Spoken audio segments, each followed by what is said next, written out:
자, 우리 인생은 만남의 연속이라는 말이 있죠.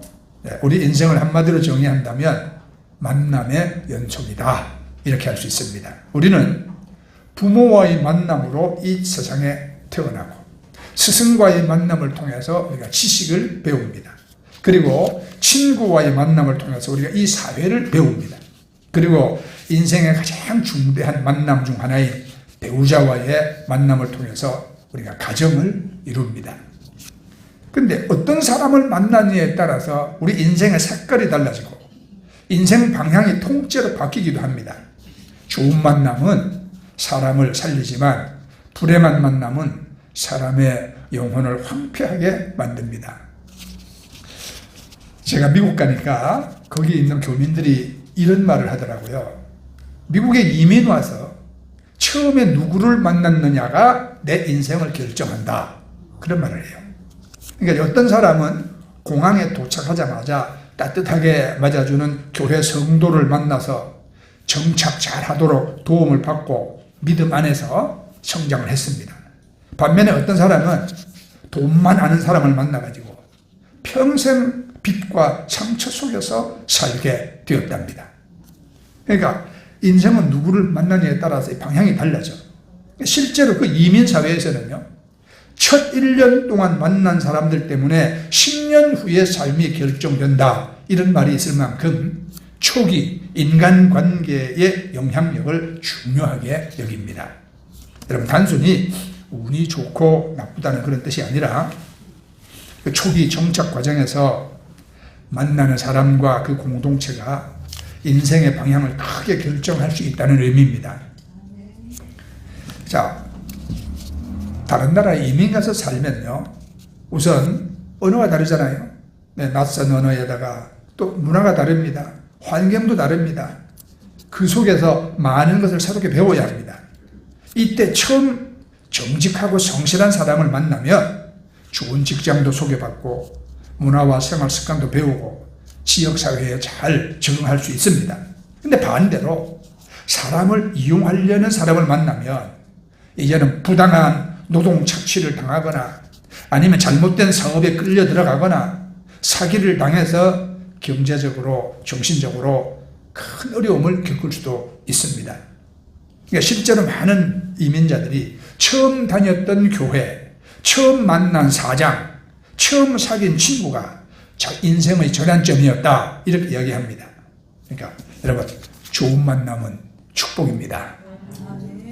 오늘 본문에 우리 인류 역사상 가장 위대하고 신비로운 만남의 이야기가 기록되어져 있습니다. 예수님과 빌립, 그리고 빌립을 통해 예수님을 만나게 된 나다나엘의 이야기입니다. 이들의 만남을 통해서 하나님께서 오늘 우리에게 주시는 만남의 영적인 원리를 우리가 깨닫고 우리 삶의 모든 만남이 복되게 변하는 은혜가 있기를 주님의 이름으로 축원합니다. 자, 이제 우리 인생은 세 가지의 결정적인 만남이 있습니다. 우리 인생에 반드시 통과해야 되고 또 잘 가꿔야 할 세 가지 결정적인 만남이 있으니, 첫째, 아내와의 만남, 인생의 동반자, 배우자와의 여러분 만남입니다. 우리 인간 사회에서 맺는 가장 깊고 친밀한 만남은 부부의 만남 아닙니까? 자, 창세기 2장 18절에 사람이 독처하는 것이 좋지 아니하니 내가 그를 위하여 돕는 배필을 지으리라. 하나님이 인간을 홀로 두지 아니하시고 돕는 배필을 만나게 하셨습니다. 아직 못 만난 분은 잘 만나지기를 축복합니다. 우리 인생의 그 전반전을 부모의 그늘에서 보낸다면 후반전은 배우자와 우리가 함께 살고 함께 걸어야 합니다. 그런데 성격도 다르지요. 자라온 환경도 다른 두 사람이 만나서 한 몸을 이루고 살아간다는 것은 이건 참 기적이자 영적인 훈련입니다. 배우자의 만남이 건강할 때 우리가 인생의 거친 파도를 넘을 수 있는 가장 든든한 요새가 생겨지는 것입니다. 자, 둘째는 이웃과의 만남이 있잖아요. 우리가 이 사회적 성숙과 우리 성장의 통로가 됩니다. 우리는 홀로 살 수 없는 존재입니다. 직장 동료도 있어야 되고 교회 신앙생활을 함께하는 우리의 교우도 있어야 되고 또 이웃들과의 만남을 통해 함께 어울려 살아야 하거든요. 그러면 그 어우러짐 속에서 우리는 다듬어지고 우리가 성장을 합니다. 잠언서 27장 17절에 보면 철이 철을 날카롭게 하는 것처럼 우리는 이웃과의 만남 속에서 나의 모난 부분이 깎이고 사랑과 오래 참음을 우리가 배우는 것입니다. 여러분, 다윗이 골리앗을 쓰러뜨릴 때 큰 칼을 가지고 나갔나요? 날카로운 창을 가지고 나갔나요? 네. 냇가에서 돌을 주셨습니다. 근데 냇가에서 성경에 보면은 매끈한 돌을 주셨다고 그랬거든요. 네. 그러면 그 돌은 매끈하게 여러분 누가 다듬었을까요? 네. 그 돌은 누가 매끈하게 다듬었을까요? 스쳐 지나가는 바람이, 흘러가는 물이, 옆에 함께 있는 돌들이, 그러죠? 서로 부딪히고 구르면서 네, 돌은 매끈하게 둥글게 다듬어지는 거죠. 근데 여러분, 공은 다 동그랗잖아요. 네. 근데 또 둥글지 않은 공도 있죠. 어디로 튈지 모르는, 럭비공. 네. 이거는 어디로 튈지 모르는 공이에요. 그러나 던지는 사람이 목적대로 제대로 잘 던져서 날아가는 것은 다 둥근 공이에요. 그래서 우리가 이렇게 서로 어울려서 이웃과 이 사회 속에서 내가 부대끼고 때로는 아픔도 겪고 이러면서 우리는 다듬어지는 것입니다, 여러분. 그리고 다듬어지면서 우리가 또 성장하는 것이거든요. 그래서 내 주변에 여러분 나를 위해서 기도해주는 믿음의 동력자가 있다는 것, 내가 힘들 때 나를 손잡아줄 신실한 이웃이 있다는 것, 인생의 가장 큰 자산입니다. 그러나 한편으로는 왠지 만나면 불편하고 거북하고 찔림받고 이런 이웃이 있다는 것도 하나님 필요한 거예요. 그것이 그런 것을 통해서 우리가 더 다듬어지고 더 성숙해질 수 있다는 것입니다. 자, 이제 세 번째는 예수 그리스도와의 만남, 우리 영혼과 운명을 바꾸는 만남이잖아요. 네. 앞선 모든 만남을 결정짓고 인간의 근본적인 불행과 목마름을 해결하는 단 하나의 절대적인 만남, 그건 바로 예수 그리스도와의 우리가 만남입니다. 오늘 43절을 보면 이튿날 예수께서 갈릴리로 나가려 하시다가 빌립을 만나 이르시되 나를 따르라 하시니, 아멘. 예수님이 빌립을 찾아와 만나 주셨습니다. 예수님을 만난 빌립의 인생은 그 즉시 바뀌었습니다. 평범한 갈릴리 청년이었던 그가 온 인류에게 복음을 전하는 영광스러운 사도가 되는 것입니다. 예수님과의 만남은 내 과거의 상처를 치유하고 현재 삶의 의미를 주고 미래의 영원한 생명을 보장하는 인생 최고의 기적인 줄 믿으시기 바랍니다. 자, 이제 그러면 우리가 좋은 만남을 우리가 유지해 나가야 되는데 많은 사람이 좋은 만남을 만나게 해달라고 기도합니다. 그러나 성경적인 관점은 다릅니다. 좋은 만남을 소유하는 것보다 더 중요한 것은 이미 주어진 만남을 좋은 만남으로 유지하고 갖고 나가는 것이 더 중요한 것입니다. 그래서 오늘 본문을 통해 그 비결을 우리가 세 가지로 배울 수 있는데, 첫째는요, 편견을 버리라 그랬어요. 네, 편견을 버려라. 빌립이 예수님을 만나서 큰 아주 영적 감화를 받았어요. 마음이 그냥 둥거립니다. 즉시 자기 친구 나다나엘을 찾아갔습니다. 그리고는 큰 소리로 말했어요. 모세가 율법에 기록하였고 여러 선지자가 기록한 그 일을 우리가 만났으니 요셉의 아들 나사렛 예수다. 그러니까 나다나엘의 반응이 어떻습니까? 46절을 보면 나다나엘이 이르되 나사렛에서 무슨 선한 것이 날 수 있느냐. 나다나엘이 아주 냉소적이었어요. 왜? 당시 나사렛은 시골 중에 시골이었고 가난하고 신분이 낮은 그런 사람들이 사는 그런 곳이었거든요. 이게 완전히 사회적 편견이 있었습니다. 그렇기 때문에 지금 나다나엘을 나사렛에서 뭔 인물이 나겠냐, 이렇게 지금 여러분 냉소적으로 반응하고 있습니다. 여러분, 우리는 만남 속에서 이런 편견을 안 가지고 사느냐? 우리 다 편견 가지고 있어요. 그렇죠? 저 사람은 학벌이 뱀배치 않으니까. 저 사람한테 말투가 저 영화 마음에 안 들어, 틀렸어. 저 사람은 나와 성향이 전혀 안 맞아. 사람마다 나름대로 여러분 자기 기준이 있고 자기 편견을 가지고 있어요. 네? 유튜브를 보니까 어떤 남자분이 구멍가게 가가지고 이제 공중전화를 하려니까 잔돈이 없어요. 잔돈을 바꾸려고 껌을 한 통 삽니다. 혜택금 달라 하니까 그 아줌마가 뭐라 그래요? 여는 혜택금 안 팔아요. 롯데금을. 혜택금을 달라는 분은 전라도 사람이고 구멍가게 주인은 경상도 사람이라. 혜택금은 전라도 가서 찾으라 이거예요. 경상도에서 롯데금 씹으라 이거지. 여러분, 이런 편견이 왜 필요합니까? 그렇잖아요. 혜택은 롯데든 껌은 껌이지. 아무거나 씹으면 되지. 그렇잖아요. 근데 사람들은 다 그렇게 자기 지역 감정에 사로잡혀 있고 자기 편견에 사로잡혀서 이거는 맞고 저건 틀렸다, 이런 여러분 편견을 가지고 있거든요. 여러분은 무슨 껌 씹어요? 나는 아무거나 씹어요. 자, 우리가 이러한 편견의 벽은 좋은 만남을 시작조차 못하게 가로막습니다.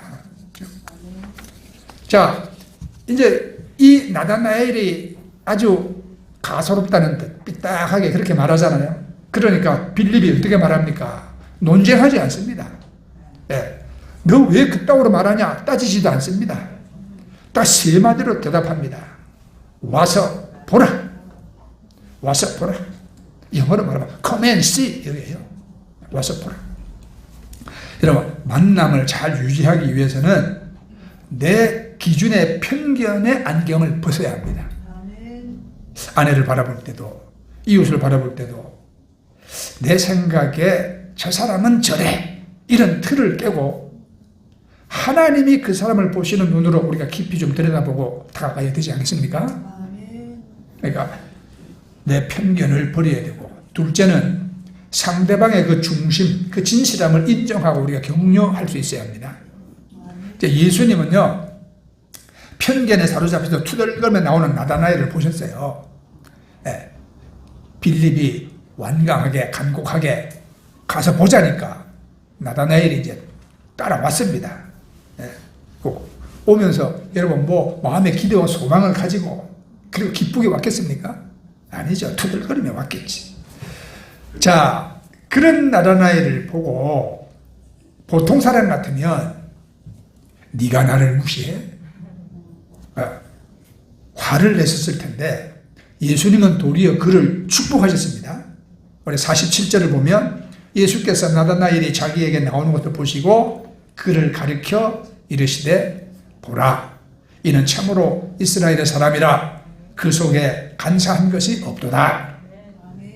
예수님은 나다나엘이 지금 까칠한 지금 겉모습이 아니라 메시아를 갈망하는 그 내면의 진실함과 간사함이 없는 중심을 알아봐 주셨습니다. 여러분, 좋은 관계를 유지하는 결정적인 비결은 상대방의 장점을 알아봐주고 인정하는 것이라 그랬어요. 단점만 있는 사람이 어디 있어요? 또 장점도 있어요. 그렇죠? 구운뱅이도 또 그럴 줄 안다 그러는데. 자, 그러니까 아내가 남편에게 당신은 왜 그 모양이야? 이렇게 여러분 자주 비난하면 관계는 깨집니다. 그러나 당신은 겉으로는 무뚝뚝해도 중심은 참 따뜻한 사람인 걸 내가 알고 있어요. 이렇게 인정해 주면요, 남편은 아내를 위해 목숨 바칩니다. 어떤 부인은 이런 말도 했어요. 참, 우리 남편은요 절대 외박 안 해요. 술 퍼먹고 쓰러져도 꼭 집 문 앞에 가서 쓰러져요. 그래요 여러분, 이렇게 우리가 인정받을 때 사람은 자기 존재의 가치를 느끼고 인정해주는 사람을 위해서 목숨 바치는 거거든요. 이웃관계도 마찬가지예요 여러분. 단점을 들추기보다 그 안에 있는 여러분 장점, 하나님의 형상과 마음의 진실함, 이런 것을 격려해 줄 때 만남은 여러분 깊어지는 것입니다. 자, 그럼 세 번째는 무화과나무 아래의 그 은밀한 그 아픔을 우리가 공감할 줄 알아야 돼요. 공감 능력이 필요하다고 그러잖아요. 예수님의 칭찬에 나다나엘이 깜짝 놀라서 묻습니다. 아니 내가 무화과나무 아래에 있었던 것을 어떻게 아십니까? 예수님이 대답하시잖아요. 49절에 빌립이 너를 부르기 전에 네가 무화과나무 아래에 있을 때 보았노라. 이 나다나엘이 무화과나무 아래에서 뭐 했을까요? 당시 유대 사회에서 무화과나무 아래는 뙤약볕을 피하는 그늘이에요. 거기서 율법을 묵상하고 또 나라의 해방을 구하고, 왜냐하면 그때 당시에는 로마의 식민지 지하에서 그들이 억압과 착취를 당하는 삶을 살았지 않습니까? 그 다음에 무화과나무 아래에서 인생의 깊은 고뇌를 안고 하나님께 그냥 기도하던 그런 장소였거든요. 예수님이 나다나엘이 비록 홀로 고독하게 앉았지만 그가 기도하면서 번민하던 그 무화과나무 아래의 순간을 이미 다 보시고 알고 계셨던 것입니다. 여기서 나다나엘이 무너지는 거죠. 당신은 하나님의 아들이시요 당신은 이스라엘의 임금이로소이다. 자신의 가장 깊은 내면의 아픔과 고독을 알아주는 주님의 그 공감 앞에 고집과 편견이 다 여러분 깨진 것입니다. 그러니까 여러분, 인간관계에서 깊은 신뢰를 유지하는 비결은 상대방의 무화과나무 아래를 공감해 주는 것이에요. 내 아내가 혼자 속상해서 부엌에서 한숨 푹 쉬고 있을 때, 내 남편이 차 안에서 핸들을 잡고 멍하니 앉아 있을 때, 내 이웃이 말 못할 어떤 가정의 문제로 고통받고 있을 때, 그 은밀한 아픔의 자리를 헤아려주고 함께 울어줄 수 있는 공감 능력이 있을 때 그 만남은 세상이 끊을 수 없는 영적인 끈으로 여러분 단단히 묶어지게 되어지는 것입니다. 근데 여러분, 사람은 모두 어딘가 아픈 데가 있다 그래요. 네, 사람은 다 아픈 데가 있어. 어딘가를 누르면 자지러지게 아픈 곳, 이것을 이제 압통점이라고 그러더라고요. 손을 대기만 하면 아픈데요. 그래서 사람마다 다 아픈 곳이 있어요. 근육만 아픈 게 아니라 마음도 아프다 이 말이에요. 마음도 아파. 건드리기만 해도 소리 지르는 부분이 있습니다. 가령 어려서 집안 형편이 안 돼가지고 공부를 못한 분들은요, 학교 이야기만 나오면 소리가 나오잖아요. 그렇죠? 네. 부모 사랑을 많이 받지 못하고 자란 사람은 부모 이야기만 해도 그냥 마음이 아파옵니다. 제가 그래요. 내가 13살 때 우리 어머니 돌아가셨거든. 돌아가시기 전에 3년간 병원을 들락날락 하시면서 고초를 겪었거든요. 그 3년 동안 의료보험도 없던 시절에 그 3년 동안 우리 집의 전 재산은 병원에 다 갔거든요. 그런데 재산 잃고 이제는 사람도 잃어지거든요. 마지막에는요, 13살짜리 내가 끓여드리는 그 밥, 그것을 먹으시면서 연명하시다가 돌아가셨어요. 13살짜리가 뭐 얼마나 잘해드렸겠어요. 그러잖아요. 그러니까 나는 나훈아가 홍시라는 노래 불렀죠. 그죠? 네. 홍시가 열리면 생각이 난다. 우리 엄마가 생각이 난다. 이런 노래 들으면 그냥 가슴이 아프죠. 나도 엄마가 살아계시면 얼마든지 나도 홍시도 드릴 수 있는데. 그러니까 여러분, 과거에 잘 살았으나 지금 어려운 형편에 있는 사람들은 또 과거 이야기만 하면 하고 눈물 나오죠. 그러니까 모든 살아있는 것들은 다 아픈 소리를 내. 살아있기 때문에 아프고 아프기 때문에 살아있는 거예요. 그러니까 우리가 여러분 서로 사랑하고 산다는 것은 서로의 아픈 데를 만져준다는 겁니다. 이게 공감이에요. 네. 이제 중세시대의 한 랍비에게 제자가 찾아왔습니다. 야, 선생님 계십니까? 선생님, 제가 선생님께 온 것은 선생님을 사랑한다고 말하고 싶어서 찾아왔습니다. 랍비가 말합니다. 그래, 참 고맙네. 그런데 자네는 내가 가장 아픈 데가 어디인지 아나? 제자가 미처 대답을 못하고 있죠. 그러니까 랍비가 말합니다. 자네는 나를 사랑한다고 하면서 내가 어디가 아픈지도 모르고 있군. 어떻게 내 아픈데도 모르고 사랑한다고 말할 수가 있는가? 제자가 할 말이 없었어요. 그렇죠? 그렇습니다, 여러분. 사랑한다고 말할 수는 있지만 아픈 데를 모르는 사랑은 사랑이 아닌 것입니다. 사람을 사랑한다는 것은 그 사람의 아픈 데를 안다는 것이에요. 네. 아픈 곳에 소금 치는 사람도 있지만 자, 이런 얘기 읽어봤어요. 여러분. 누우면 바로 잠드는 남편이 잠을 못 자고 뒤척이고 있습니다. 왜? 내일까지 아내 몰래 친구에게 빌린 돈을 갚아야 하는데 지금 갚을 길이 없습니다. 이거 언제 갚을 수 있을지 아득해. 그래서 지금 잠이 안 옵니다. 옆에 아무것도 모르고 자는 아내가 깰까봐 조심스럽게 몸을 뒤척입니다. 그런데 아내는요, 자는 척하고 있지만 누우면 자는 남편이 저 무슨 이유로 잠을 못 자는지 지금 또 걱정하고 있어요. 나에게 말 못할 고민이 무엇일까? 결국 아내가 일어나서 남편에게 물었대요. 여보, 무슨 고민 있어요? 왜 잠 못 자요? 남편이 어쩔 수 없이 사실을 이야기했습니다. 남편 이야기를 딱 듣고는 다짜고짜 그 밤에 아내가 친구한테 전화를 걸었어요. 철수씨, 우리 남편이 꾼 돈은 못 갚게 됐다고 지금 잠을 못 자요. 언제 갚을지 모르니까 그렇게 하세요. 왜 나 몰래 돈을 꿔주고 그래요? 다시는 그런 짓 하지 마세요. 아내가 전화를 끊고 나서 남편에게 말합니다. 여보, 이제 철수 씨가 잠 못 잘 거야. 당신이 편히 자. 그 아내가 남편을 편히 재우고 싶다면 남편 편을 들어야지. 왜 돈 빌렸냐? 언제 빌렸냐? 왜 빌렸냐? 이런 걸 따져봐야 아무 도움이 안 되거든요. 어떤 문제든 벌어진 문제로 다투는 것은 도움이 안 됩니다.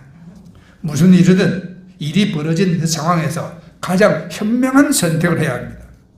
현명한 선택은 사람을 편하게 해주는 거죠.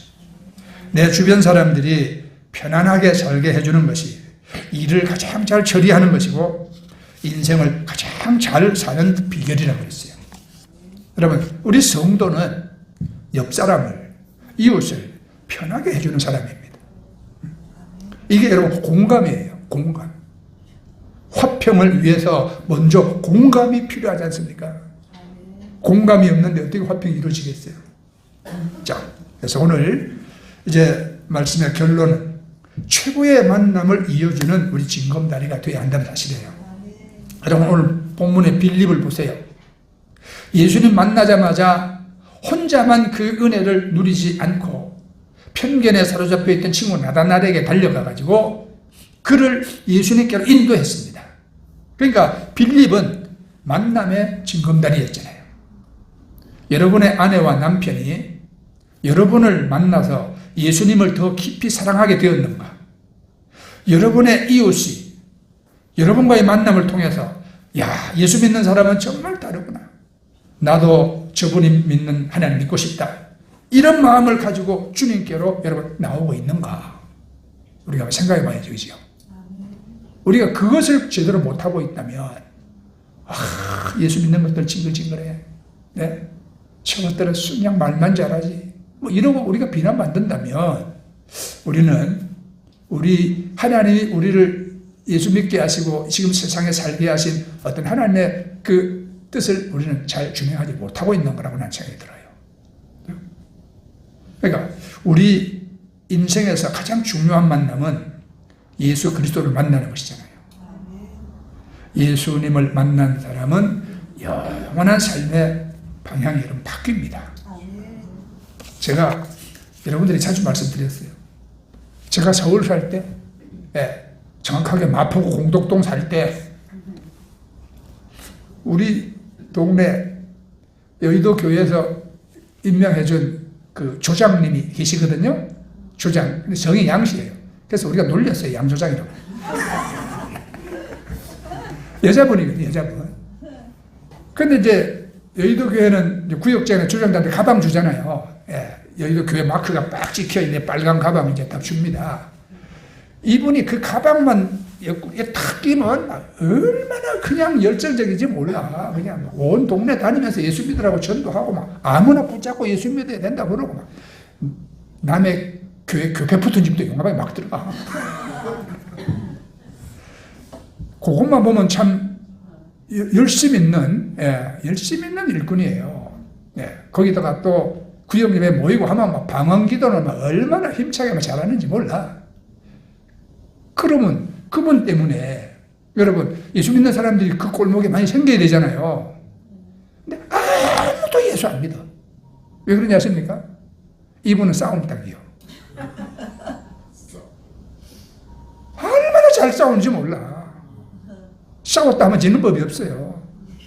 얼마나 그냥 악착스럽게 소리 지르고 싸우고 막 이러는지 그 사람이 돌변해버려. 그러니까 그 동네 아무도 예수 안 믿어요. 세탁소에서도 욕하고 양복점에서도 욕하고 사진관 아저씨도 이 고개 흔들고 쌀집 아줌마는 아예 오면 피해버려 그냥. 여러분 이거는요 다른 사람 마음은 헤아릴 줄 모르고 자기 도취에 빠져 사는 사람이에요. 자기 도취에 빠져 사는 사람. 이 여러분 어떻게 그 사람이 아무리 여러분 믿음 좋고 큰 소리를 기도하고 방언을 잘하고 전도에 부지런하다 그 무슨 여러분 하나님 원하시는 선한 열매가 있겠습니까? 그래서 우리가 저 양조장만 보면 우리가 가슴을 쳤어요. 저러면 안 되는데. 그래도 자기 도취에 빠져 있는 사람은 그걸 몰라요. 자, 여러분 이걸 마치겠습니다. 우리가 참된 만남의 복은 나 혼자 좋은 사람 만나서 행복해지는 거에 그치지 않습니다. 내가 먼저 최고의 만남인 예수 그리스도를 깊이 만나고 그 주님의 사랑과 지혜를 우리가 공급받아서 내게 맡겨주신 우리가 여러분 가족이나 이웃들을 주님께로 잇는 그런 아름다운 통로가 우리가 되어야 할 것입니다. 그래서 여러분의 가정에서 아내와 남편을 대할 때 편견을 버리고 중심을 격려해 주세요. 중심을 격려해 주세요. 어떤 남편이 교통사고 당했어요. 그래서 아내가 급히 연락받고 가보니까 여러분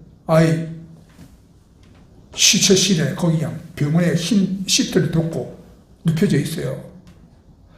그렇게 있는 남편을 보니까 평소에 너무 구박하고 잘못한 게 찔려가지고 그리고 붙잡고 울고 있는데 아니 남편이 시트를 쓱 내리면서 여보 나 안 죽었어. 그러니까 아내가 하는 말이 의사가 죽었다는 당신이 뭘 알아요?